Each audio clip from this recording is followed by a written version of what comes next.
এটা কিন্তু চূড়ান্ত পর্যায়ের বেয়াদবি শুধু নয়, দিনের প্রতি একটি খেয়ানত ছাড়া কিছু। তাই আমাদেরকে এই রাজনৈতিক বক্তব্যগুলো রাজনৈতিক মঞ্চে দেওয়া উচিত। মেম্বর আল্লাহর নবী থেকে আমরা এটার ওয়ারিস হয়েছি। আল্লাহর নবী থেকে যারা ওয়ারিসান এই মেম্বর পেয়েছেন তারা নিঃসন্দেহে আল্লাহর নবীর ওয়ারিস। অতএব এই আলিমদেরকে উদু ইলা সাবিলি রাব্বিকা বিল হিকমাতি ওয়াল মাউইজাতিল হাসানা।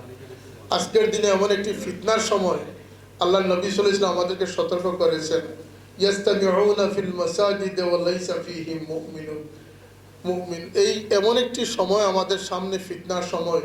আল্লাহর নবী সাল্লাল্লাহু আলাইহি ওয়াসাল্লাম বলতেছেন যে মসজিদ ভরপুর হয়ে যাবে মুসল্লি দ্বারা, কিন্তু মুমিন খুঁজে পাওয়া যাবে না। এটি আমাদের মাথায় রাখতে হবে। আল্লাহ নবী সাল্লাল্লাহু, মানুষ আলিম বাদ দিয়ে জাহিলদেরকে মানুষ তাদের মুক্তদা পেশোয়া হিসাবে গ্রহণ করবে। তাকে প্রশ্ন করবে, সে তার মন গড়া ফতোয়া দিয়ে সে নিজেও গুমরাহ হবে, তাকেও সে গুমরাহ করবে। এই সময় এসে গেছে আমাদের সামনে, আমাদেরকে সতর্ক হতে হবে।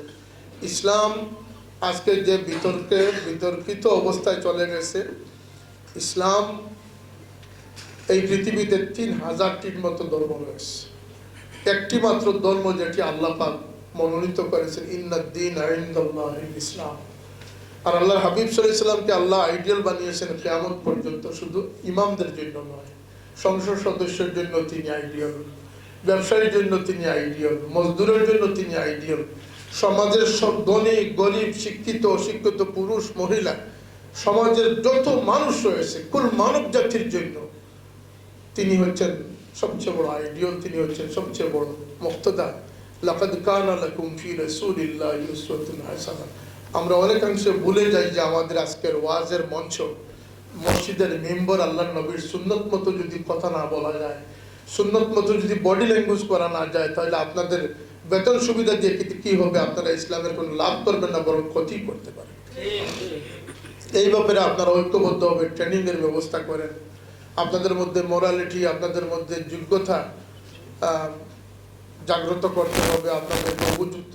এবং যেটি মাননীয় সংসদ সদস্য ডক্টর আওলাদ হোসেন সাহেব বলেছেন যে একটা ন্যূনতম একটা ক্রাইটেরিয়া থাকতে হবে। ইমাম নিয়োগের ক্ষেত্রে একটি ক্রাইটেরিয়া থাকতে হবে যে এই পর্যায়ের একজন লোক ইমাম হতে পারবে। যে কেউ ইমাম হয়ে গেলেন, তিনি তার স্বভাব মেজাজ অত্যন্ত, তার বাচনভঙ্গি অত্যন্ত খারাপ, তিনি মানুষকে কটূক্তি করেন, তিনি মানুষের সমালোচনা করেন, তিনি এই মেম্বরকে কিন্তু পাক রাখেন না, এটাকে নাপাক করে দিয়েছে। এই মেম্বরে তিনি বসে যে হাতটা নাড়াবেন সেটাও সুন্নত তরিকা মতো হতে হবে। একজন ইমাম সাহেব যদি কথায় কাজে আচার আচরণে আল্লাহর নবীকে অনুসরণ করতে ব্যর্থ হন এবং জানতে ব্যর্থ হন, তাহলে তিনি মুসল্লিদেরকে আল্লাহর নবীর উসওয়ার দিকে কিভাবে আহ্বান করবেন? এই ক্ষেত্রে আমাদের সতর্ক হতে হবে। যদি আপনারা এই ক্ষেত্রে সতর্ক হতে পারেন, আপনাদের যে জাতীয়করণ বা আপনাদের বেতন সুবিধা করা না করা সরকারের ব্যাপার, কিন্তু এখানে আমরা 2 জন সংসদ সদস্য রয়েছি, আপনারা আবেদন করেন, আমরা এটা সুপারিশ করব। আমি ইনশাল্লাহ এই 9 তারিখের সংসদের মধ্যে মাননীয় প্রধানমন্ত্রীর দৃষ্টিগোচরের বিষয়টি নিয়ে আসবো এবং আমি আশাবাদী এটা হয়ে যাবে ইনশাল্লাহ। পাশাপাশি স্বতন্ত্র ইবতেদায়ী মাদ্রাসার প্রায় 41,000 শিক্ষক যারা আজকে মানবেতর জীবনযাপন করতেছে, কিন্তু এখানে সভাপতি না মহাসচিব, সভাপতি সাহেব এখানে আছেন, ওনারা আমার বাড়িতেও বারবার গেছেন। আমি বললাম যে আমি বললেই যেটা হয়ে যাবে এটা কোনো কথা নয়। আর আমি বলার আগে আপনাদেরকে আমি ঠিক করতে হবে এই মর্মে যে আপনারা যারা আছেন সকলে ট্রেনিং প্রাপ্ত হতে হবে। কারণ আপনাদের হাতে কোমলমতি বাচ্চাদেরকে আমানত দেওয়া হবে। এই প্রাথমিক শিক্ষকরা যেভাবে ট্রেনিং নিয়ে ট্রেন হয়ে এসেছেন, আপনাদেরকে সেইভাবে সকলকে ট্রেন বানাতে হবে। টাইম কিলিং করবেন, ক্লাসে রীতিমতো উপস্থিত হবেন না, নাম সর্বস্ব প্রতিষ্ঠান নিয়ে বসে আছেন, এগুলো সরকার জাতীয়করণ করবে না। সরকার বাছাইকৃতভাবে যেগুলো তার সেই শর্ত পূরণ হবে সেগুলোকে সরকারিকরণের জন্য আমরা সুপারিশ বারবার করতে থাকবো। এবং আমি আশা করি যে এই বাছাইকৃত পর্যায়ে স্বতন্ত্র ইত্যাদি মাদ্রাসাগুলোকে সরকারিকরণের উদ্যোগ এই সরকারি মাননীয় প্রধানমন্ত্রী এক্ষেত্রে অত্যন্ত আন্তরিক। তিনি ধর্ম এবং ধর্মীয় ব্যক্তিবর্গ ইমাম আইম্মাদের ক্ষেত্রে তিনি অত্যন্ত শ্রদ্ধাশীল। তিনি এক্ষেত্রে এগিয়ে আসবেন। তার সরকারি এই দেশে মডেল মাদ্রাসা, মডেল মসজিদ, 560টি মসজিদ। আমি সংসদ সদস্য হওয়ার আগে আমি যেদিন প্রথম ধর্ম মন্ত্রণালয়ের সংসদীয় কমিটির মিটিং আহ্বান করলাম, সেদিন আমি প্রথম জানলাম যে 560টি মসজিদ সরকারের রাজস্ব থেকে করা হয়েছে। এর আগে আমি জানতাম এটা বিদেশি কোনো ফান্ডের মাধ্যমে হচ্ছে। যে প্রধানমন্ত্রী সরকারের রাজস্ব থেকে, সরকারের নিজস্ব ফান্ড থেকে 560টি মসজিদ বাংলাদেশের দৃশ্যমান আইকনিক মসজিদ বানিয়ে দিতে পারেন, তার কাছে ইসলামের গুরুত্ব আছে না নাই? ইমামদের মুসল্লিদের গুরুত্ব আছে না নাই? এবং আমি প্রস্তাবনা দিয়েছি এই সংসদীয় কমিটির মিটিংয়ে যে আমাদের বাইতুল মুকাররম মসজিদ, যেটি বঙ্গবন্ধু উদ্যোগ, সেটি অনেক পুরাতন হয়ে গেছে এবং সেটার পরিবেশ বিনষ্ট হচ্ছে। এখানে মনে হয় এটা কোনো মসজিদ নয়, এটা একটা ব্যবসা প্রতিষ্ঠান। আমি প্রস্তাবনা আনতেছি সামনে যে মাননীয় প্রধানমন্ত্রীর উদ্যোগে এটাকে একটি দৃশ্যমান এবং একটি স্থপতি হিসাবে, আকর্ষণীয় স্থপতি হিসাবে এই বাইতুল মুকাররম মসজিদকে তার সময় তিনি আবার পুনর্নির্মাণ করবেন, তার স্মৃতিফলক হিসাবে। এটি আমি প্রস্তাব রাখতেছি। আগামী সংসদে আমি জয়েন সম্পর্কে কথা বলার চেষ্টা করব। এইভাবে আমাদের সমাজে যে বিভিন্ন দুর্নীতি প্রবেশ করেছে, অন্যায়, অবিচার এবং বিভিন্ন যেমন পোস্টমর্টেম, এটি মৃতদেহের সাথে একটি অন্যায় ছাড়া আর কিছু নয়। হ্যাঁ, এটার প্রয়োজন আছে, যেহেতু আমাদের সমাজে আবার অনেক সময় রিভিউ করতে হয়। সে একজনের জন্য 999 জন লাশকে কষ্ট দেওয়ার কোনো মানে নেই। এটার একটা অল্টারনেটিভ চিন্তা করা আমাদের উচিত। এই সমস্ত কিছু বিষয় নিয়ে আমরা চিন্তা ভাবনা করতেছি। আমি আজকের এই ইমাম মুয়াজ্জিন ঐক্য পরিষদের বিগত দাবি দাওয়ার প্রেক্ষিতে আমি ইনশাল্লাহ আমরা বসে নেই। আমরা আপনাদের